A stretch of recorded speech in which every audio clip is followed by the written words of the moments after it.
On est toujours dans la semaine du goût. Aujourd'hui, rencontre avec un amoureux de la pizza traditionnelle. Abdelkader, la pizza, il l'a en lui. Le sang que j'ai, c'est la sauce tomate. Voilà. Et cette pâte-là, c'est ma peau. La base de la pizza, c'est bien évidemment sa pâte, farine, levure, eau et sel, mélangés à un certain savoir-faire et surtout une poignée d'amour. Bien sûr, il faut la surveiller. Rajouter de temps en temps un peu d'eau si elle a besoin. Comme ici, je vois qu'elle m'appelle, elle me dit voilà, donne-moi un peu d'eau, et ben, on va lui donner encore. La pâte, elle n'a pas besoin de trop travailler. Trop travailler, ça veut dire que ça chauffe. Et quand ça chauffe, elle va se déchirer. Et si ça déchire, ce n'est pas une bonne pâte. C'est en Italie qu'il a tout appris. 5 années, dont 3 ans de formation avant de se spécialiser dans la pizza.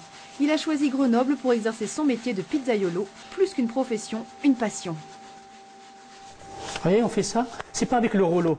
Si on utilise le rouleau, on va écraser toutes les bulles d'air que vous voyez. Et si je les écrase, elle ne sera pas digérable tout de suite, la pâte. Il faut laisser la pâte aérer. C'est pour ça qu'on les travaille à la main, nous. Une bonne pâte, mais aussi de bons ingrédients, qu'il prépare lui-même.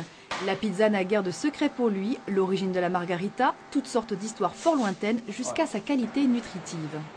Tout est important. On a du calcium, on a des vitamines. C'est un repas équilibré. Vous savez que la pizza, c'est 30% de nutrition a besoin notre corps. Et c'est dans la pizza. Abdelkader est un militant de la bonne bouffe. En donnant des cours particuliers gratuits, il espère faire changer les mentalités et faire en sorte que manger rime avec saveur et tradition.